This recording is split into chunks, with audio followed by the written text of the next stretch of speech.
The new channel.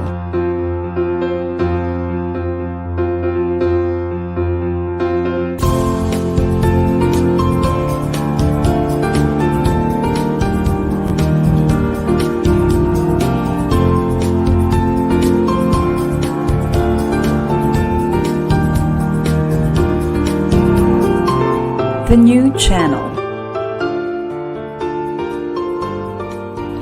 Hashtag TNC Now.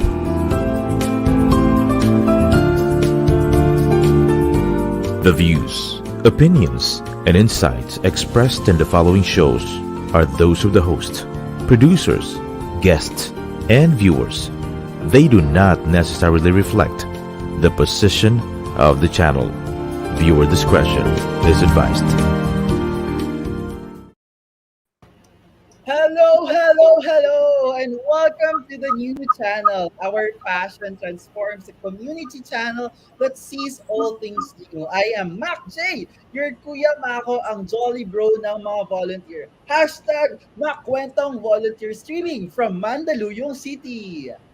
And I am Minet ang magsayahing volunteer, kumakaway and streaming from Legazpi City, Albay. Good evening! You're watching Season 1, Episode 13 of Chill and Charity Fridays by I Am Making a Difference.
Happy Friday, Chi-Chatters! Friday na naman! So great things start from small beginnings. And so today or tonight, wherever you are, whatever time zones you have, we start by simply believing that you and I, no matter how big or small, we can make a difference.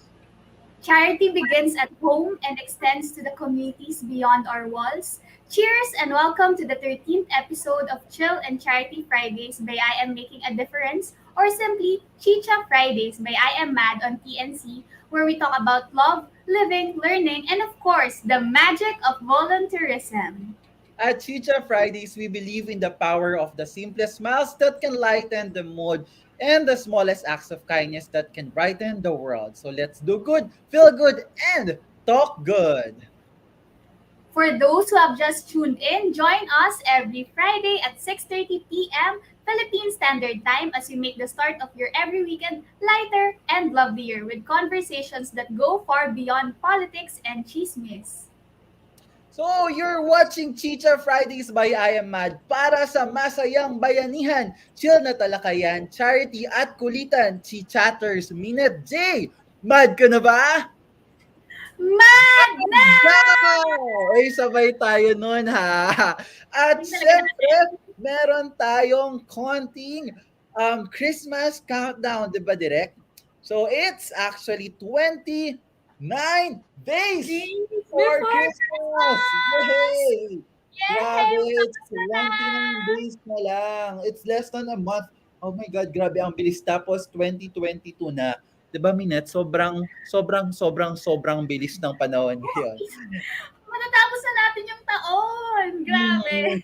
And syempre, bago matapos ang taon, we would like to say thank you to Tita Apple, Chief Executive Producer of TNC, and her production and technical team. I Am Mad Content Creators Team, andyan si Ate Ruth, si Wino, si Oyam, si Sarah, and the rest of our J's, Madmates, volunteers, and friends all around the world. So, madlang viewers and listeners, our Chi-Chatters, we encourage you to share this live stream, comment, write, or any messages, questions, reactions, and shout out and tell us where you are watching from right now. Ayan. So before anything else, meron lang kaming quick update on our Vida Escuela Year 2 fundraising implementation. So this week, we have published our documentation from the following school beneficiaries.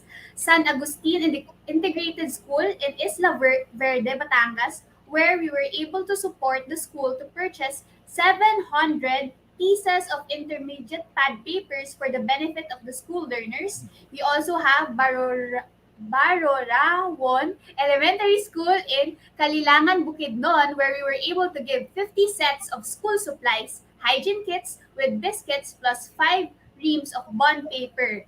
Sa Lingayen Siyempre. naman, Oo, 'di ba? mm, Ano yung nabigay natin sa Lingayen Minute J? sa Lingayen Central School in Pangasinan, we were able to supply 26 pieces of flash drives, 32 gig each. Ayun, 32 gig for the Ayan, nawala ka ba Minute J or ako lang? benefit of the teachers. Nawala ba ako? Oh no. Hindi, kanina naglalag ka pero bumalik ka na ulit. Go lang. Okay, I am back. So, may isa pang school sa Pangasinan. Mm. Ang Karanglaan Elementary School in Dagupan City was able to purchase 1 new unit of printer and 9 reams of bond paper. And lastly, Magdiwang National High School in Sibuyan Island, Romblon was able to build 3 hand washing areas for the welfare of the students and teachers. So, Kuya Maco, saan ba nila malalaman yung details pa ng mga Siyempre. nantuan na to? Yeah. So for updates on the actual proceeds and implementation, kindly just check out bit.ly Bida Tracker or visit our Facebook page at fb/I am making a difference for more details. So again, with hearts full of Thanksgiving, kasi 'di ba Thanksgiving ngayon. And for the end time, from the bottom of our hearts, from Bida Escuela core team and from all of us at I am making a difference. Ang hirap kasi naman. We say madaming salamat po to our partners, donors, including the new channel, our volunteers and friends. You are all part of our success. To God be all the glory. Ayan. So, ngayong tapos na tayo sa updates natin on Vida Escuela, introduce na natin yung ating guest for this. Yeah. We have a very special guest tonight, Minute J. Sobrang miss ko siyang kausap, sobrang miss ko siyang miss ko siyang kausap, miss ko siyang kakwentuhan kasi it's been I think 2 years already since we last met each other. So, let me introduce her. So, she is a development humanitarian practitioner whose focus is on disaster risk reduction or tinatawag nating DRR and resilience building, mainstreaming the SDGs or the Sustainable Development Goals in development programs and advocating for mental health. She May has worked dadagdag ka ba? she has worked in the United Nations and Philippine Wow, Red Cross in UN!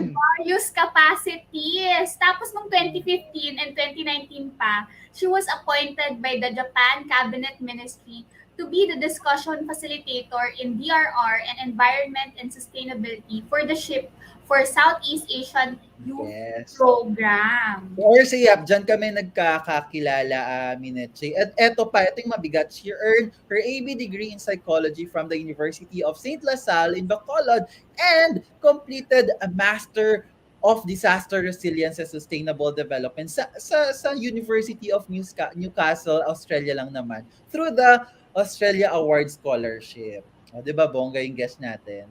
Diba?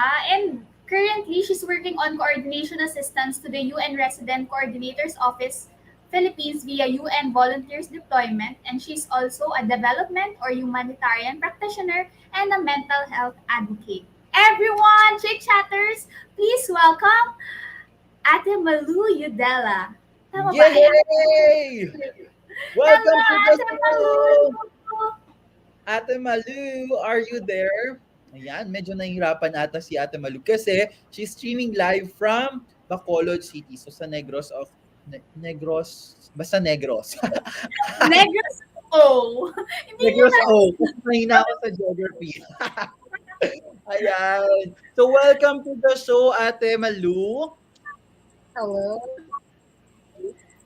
Good evening. Magandang gabi sa ating lahat. I hope my signal is good. So, Medyo yeah, naglalag ka magandang lang, gabi but sa we ating can hear you lahat. naman. And yes,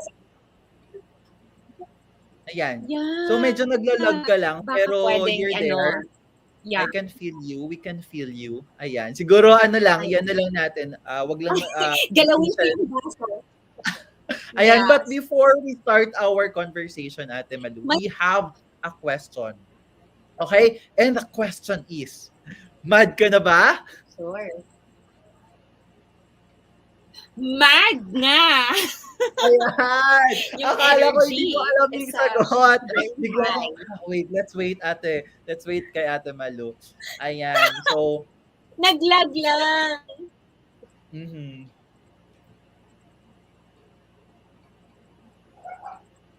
Yes. Okay. Ayan, so I think I think let's the start. signal is really bad.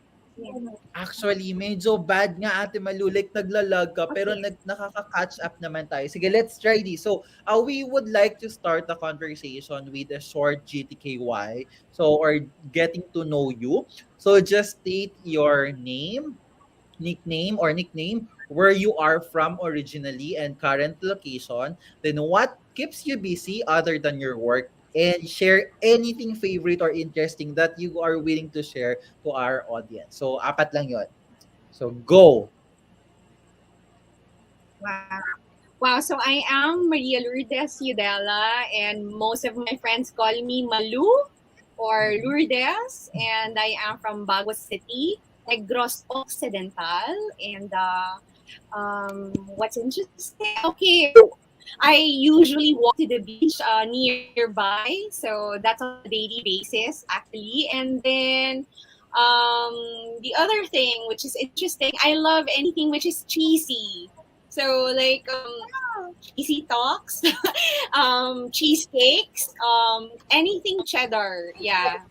Ni Or Cheese cheese pizza Escudero. or like that. So, yeah.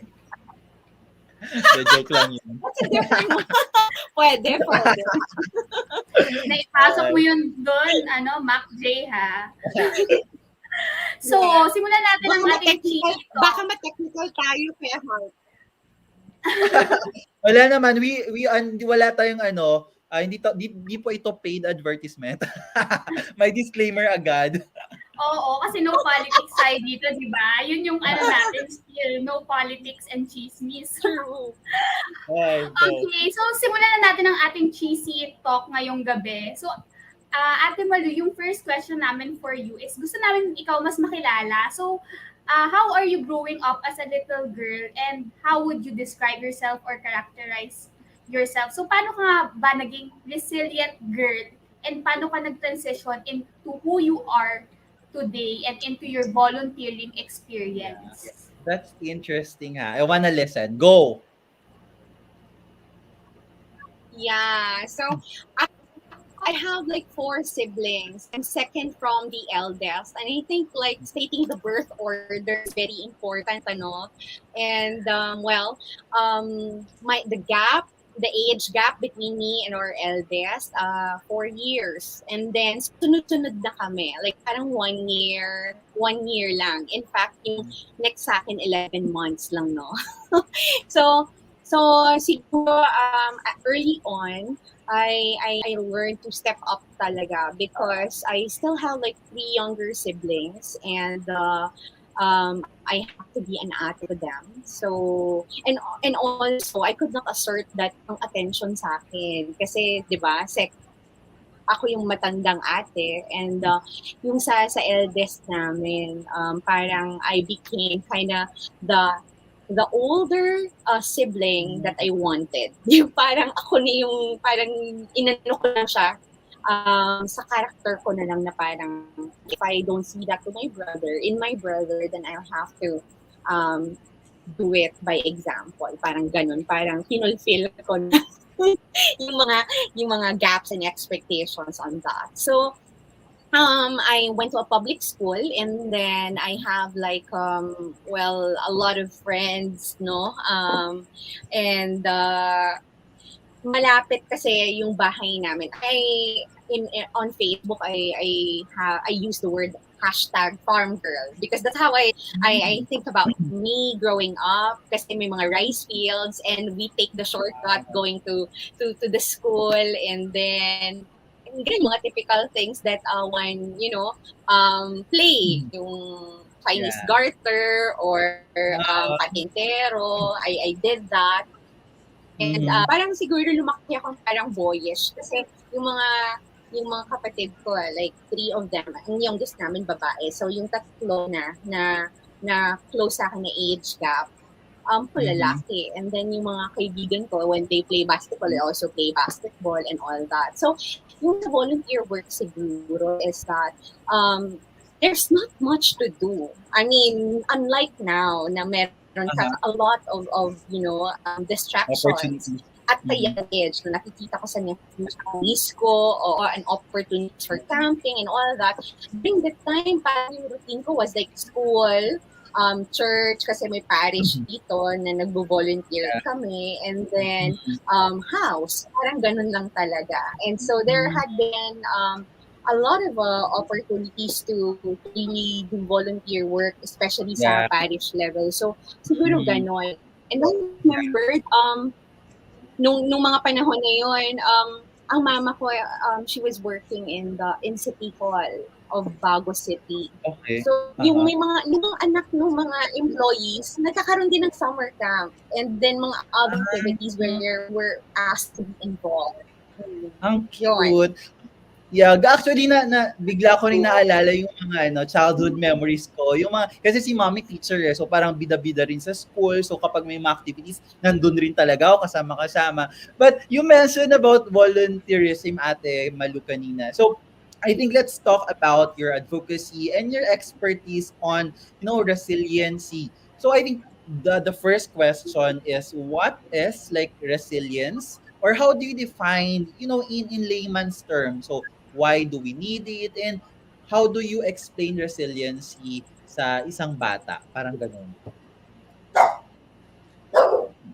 Yeah, in relatable terms, parang sinasabi natin yung resilience is our capacity to actually bounce back from setbacks or from disasters. So, yung resiliency could be looked at in different perspectives. Pwede siyang with reference dun sa disasters, or merely like personal issues that we're going through. Pero whatever that is, yung resiliency points out to our kapasidad, kakayahan natin to readily bounce back from all these challenges in life. And it's important because resiliency is something that would help us look forward on something newer and better after experiencing something really difficult. And pero yung resiliency is not just something na could could be shown readily. I think it's a product of so many things, like our skills, our support, internal tsaka external. So yun yung nag-shape sa resiliency. And from the perspective naman nung disaster resiliency or community resilience, Filipinos are known to be very resilient, kasi 'di ba? Parati tayong binabaha, binabagyo, and grabe yung mga challenges natin, socio-economic and political, in the past decades. So, maraming naglalab talaga sa atin na mga Pinoy, na grabe daw talaga tayo ng mga Pinoy. But I always wanna look at it as something two-pronged, no? Kasi it's being in the field, and seeing people na nabagyuhan, namatayan because of these disasters that we've experienced over the Yeah. past years. Some people, being resilient is, it's not it's something na did not just like come out of their capacity to bounce back, but because they don't have Yeah. any choice, it becomes like more of wala silang choice. When you ask people na, because the next day, pag after ng bagyo, 2 days after or 3 days after, nasa bubong na.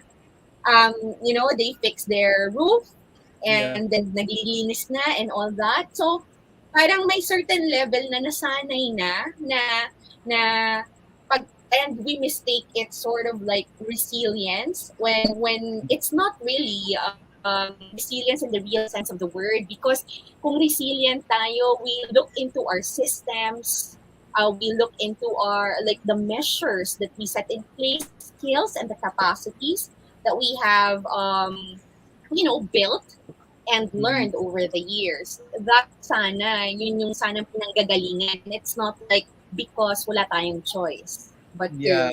to move forward, or else magugutom tayo at mabuhay din. Something ganun. Wow. Ang ganda nung Napaka-deep. Dapat sinabi asaya mo. lang tayo. Dapat chill lang. Pero ang ganda nung sinabi mo, Ate Malu, na it's not Ay, just diba? because we don't have a choice. Parang we Mhm. really need to look into the systems in terms of talking about resilience. Pero lagi, di ba, when we talk about resilience, papasok din sa usapan yung adversity and stress. So, para Yeah. sa'yo, how do you view adversity and stress? And Mhm. meron ka bang any personal setbacks or life-changing situations with you or your family or friends na you can share with us? And paano mo naman yun hinarap nung naharap ka dun sa adversity or stress na yun? Yeah. I find that question very interesting because it allows me to share about my perspective regarding Mhm. stressors or adversities. And in psychology, there's one psychologist that said na stress is a proof of life.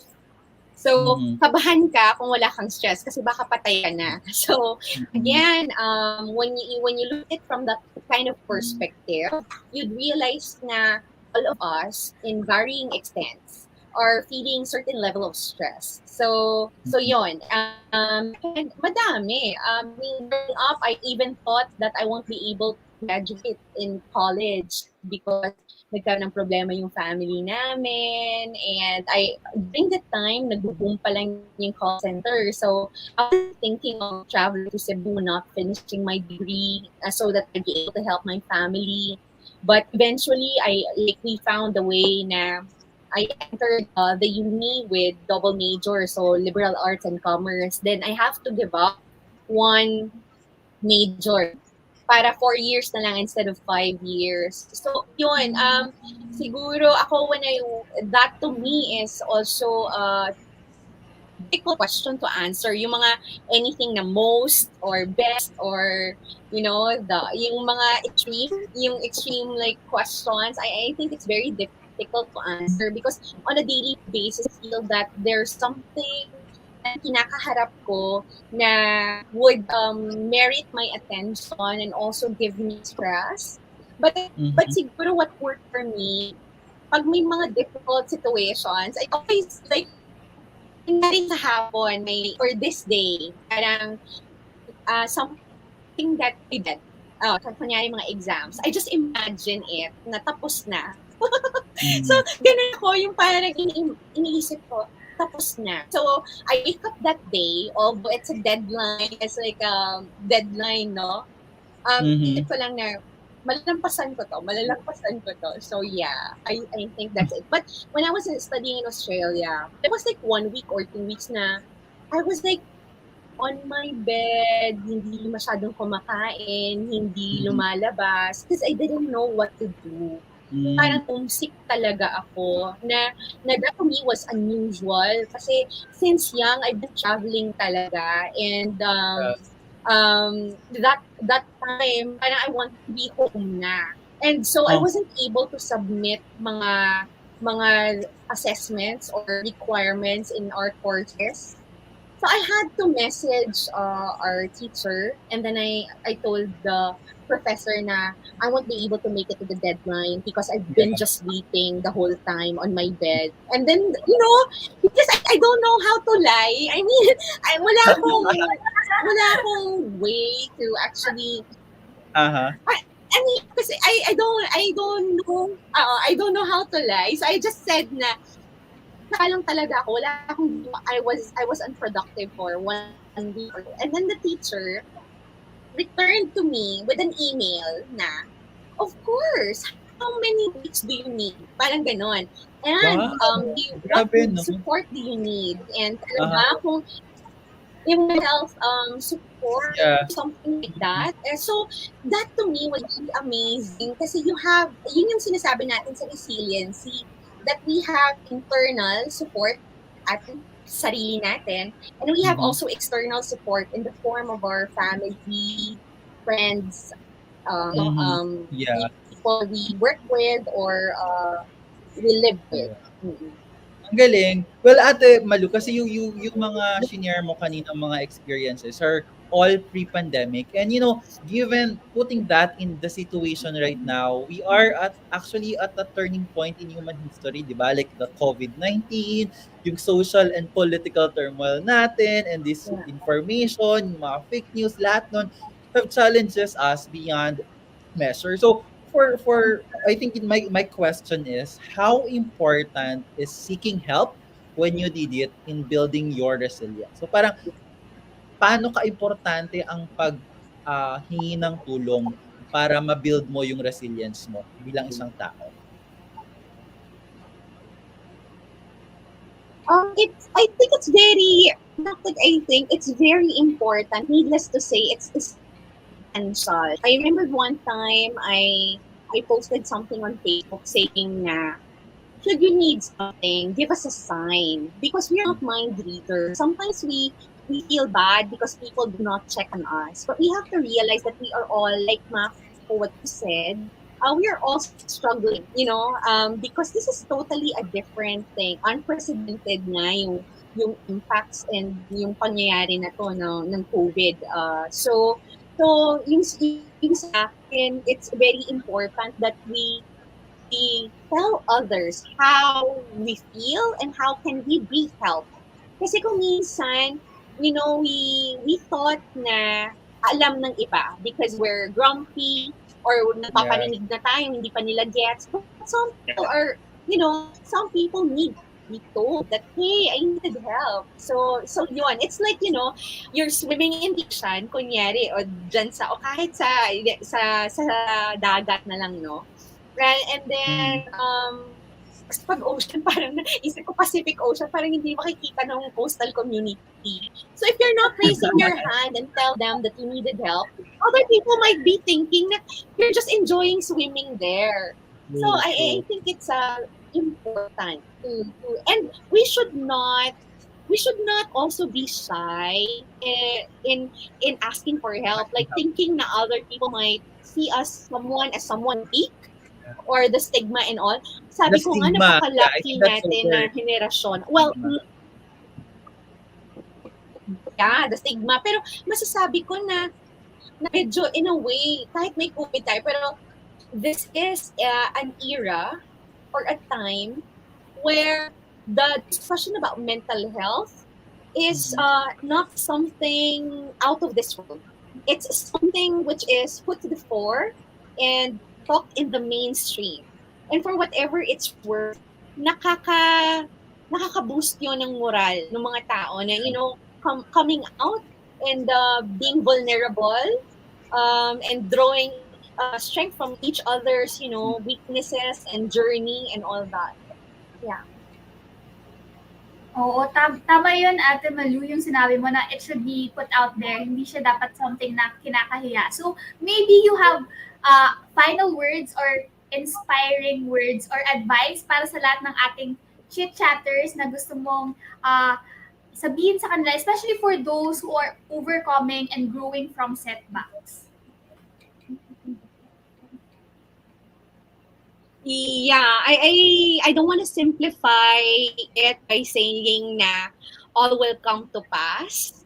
But I just want to give that assurance, yung totoo, lahat katapusan, matatapos ito, and even our lives, no? I don't want to sound morbid as well, but there's no way but to move forward. Yung okay lang na mag-cha-cha, like one step forward, pero hindi naman two steps backward. That was one step forward. So, yung pag-normalize nung feel what you ought to feel. I-validate mo yan. Do not second guess your feelings. If it doesn't feel right, then it doesn't feel right. So, and ito yung favorite ko. When I was reflecting before, all these pressures that you have to be this person who has achieved this much at this age. I learned early on not to be in that box. So ang pinaka-importante is run the race at your own pace. So a lot of people would say hindi naman to race, but if many people also think this is a race, sabihin na natin ito at your own pace. So do not mind that. You might end up early on the finish line, but it's not your race sa kanila. Yung race mo lang is yung sayo. So chill ka lang, like ginagawa natin. So we don't have to, we don't have to pressure ourselves with what others have accomplished. And napaka-cliche ng mga, we've heard this many, many times. But actually, the challenge is how to live it up. Yung parang ganon, yung parang how to practice it. That's the most challenging to because we have the tendency to be so hard on ourselves, no? Na instead mag-enjoy, well, pinapatay natin yung mga sarili natin. So, I think COVID is a time na napaka-revealing. This is quite revealing a journey for all of us that we don't have all the time in the world. That life is so fragile. So, we might as well, make the most out of it. Yeah. Yun lang po.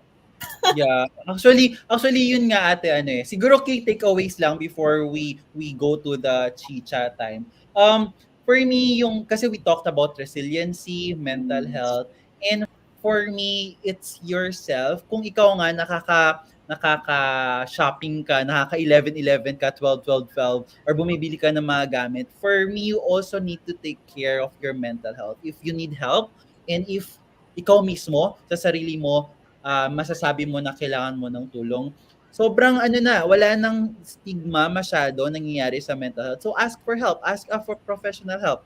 Like, to tell you honestly, I just had a psychological consultation 2 weeks ago because of my anxiety. And for me, it's a gift for myself. At always kong sinasabi sa mga tao, sa mga volunteers that, bago ka magbigay ng pagmamahal, dapat mahalin mo muna sarili mo. At in seeking help, you also tend to love yourself more because you discover who you are and how you react on your emotions. So there, diba? Sarap ng usapan natin. Oo nga eh. Mabilis lang for me sa akin dahil na-mention nga ni Kuya Maco, dahil nga sa MAD ang pagmamahal talaga yung puhunan natin. So, kailangan talaga natin mag-start doon. And gusto ko yung sinabi mo, dapat chill lang tayo. Gaya nga ng show na to, Chill and Charity Fridays, dapat chill lang tayo. Wag natin masyadong stress yung mga sarili natin. At dahil dyan, dahil nga chill tayo, meron tayong fun segment ang tawag natin ay Chicha Minute. At ngayon, dahil si Ate Malou ay advocate for risk reduction and resilience building, meron ako, Ate Malou, mga scenario. So, magbibigay ka lang ng quick one-liner advice siguro kung mangyari yun sa friend mo or kung mangyari yun sa'yo, anong gagawin mo para ma-reduce yung risk or para makapag-build sila ng resilience. So, Ate Malou, bago tayo mag-start and chit-chatters, mad ka na ba? Mad na! Mad na! Ayan! Di ba? Okay, Ate Malou, unang scenario. May friend kang kaka-break lang with his boyfriend niya for 7 years. Paano mo siya, anong advice bibigay mo? Feel what you ought to feel. Ayan. Okay, next. You have to what napahiya ka you sa harap. feel. Sige po. Sa pangalawa po, napahiya ka sa harap ng crush mo. Grabe naman yun. Ano lang, tawa ka lang, smile lang. Chill, ganon. Gusto ko yan. Okay, Crush next, yan. number 3. Bigla ka nakat sa meeting, nawalan ka ng internet. Wala, that's beyond your control. So wala, okay lang. Tama. Pag Hindi lang bumalik dapat na, okay. Diba? Okay, Nangyari yan next. sa akin eh. Oo. Tama yan. Okay, fourth scenario. May nasalata ng malakas na bagyo.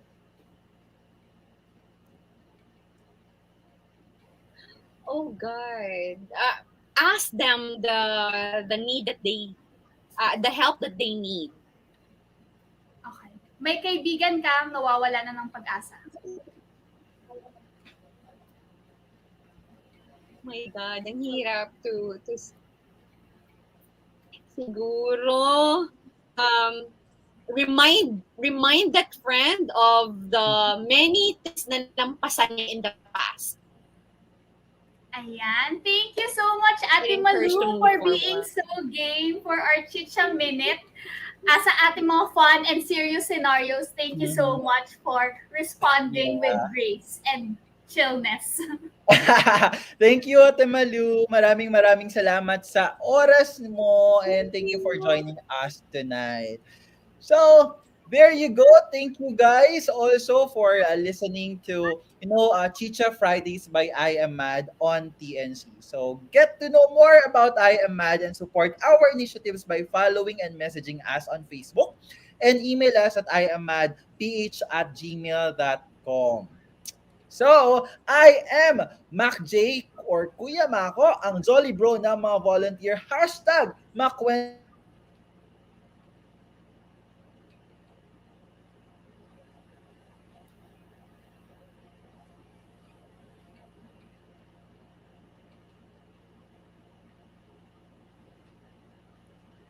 Okay. Sige, mukhang nakat nga si Kuya Maco.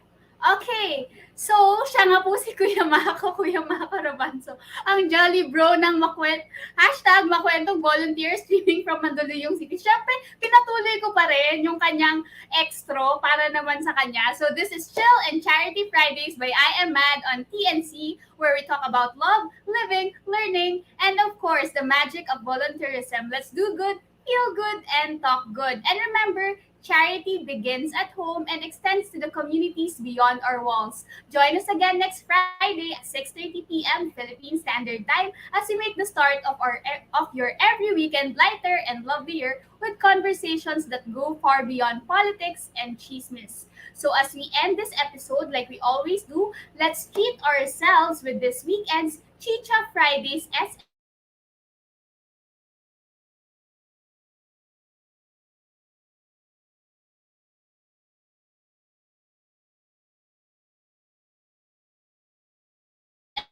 ng Tanghalan Season 5 Spotlight winner and an artist from Teatro Rizal by Jose Rizal University, Kyle Pasahol, singing his cover of Melanie Martinez's version of Toxic, originally sang by Britney Spears. I am Minet Henyorga, ang madsayahing volunteer, kumakaway and streaming from Legazpi City, Albay. This has been Chicha Fridays by I Am Mad para sa masayang bayanihan, chill na talakayan, charity at kulitan. Chit-chatters! Mac J, kung nasan ka man, mad ka na ba? Mad na! Bye, Chit-chatters! Happy weekend, everyone! Enjoy this video! Bye, guys!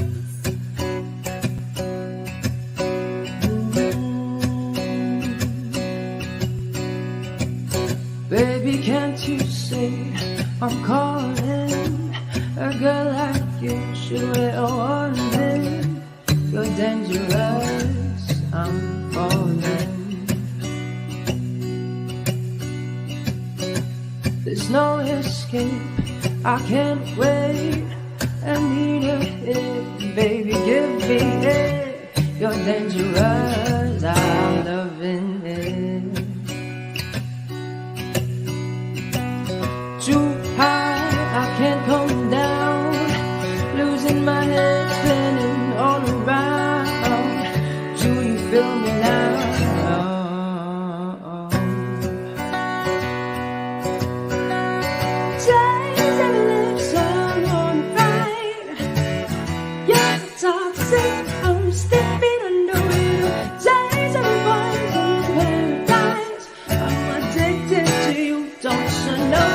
you're toxic. I love what you do, don't you know that you're toxic? It's getting late to give you up. I took a sip from your cup. Slowly it's taking over me. Too high, I can't come down. Losing my head, spinning round and round. Do you feel me now? No.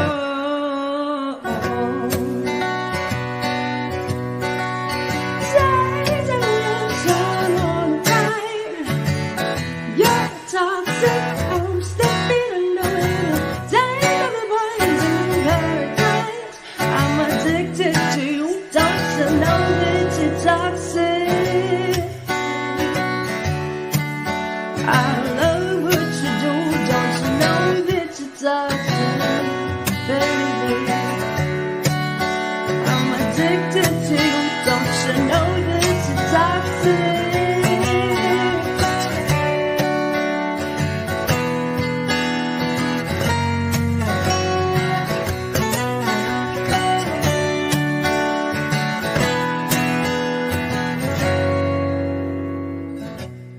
Taste of your lips, I'm on alright.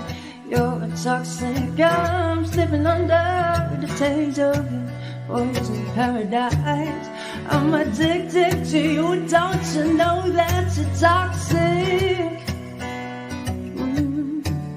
I love what you do,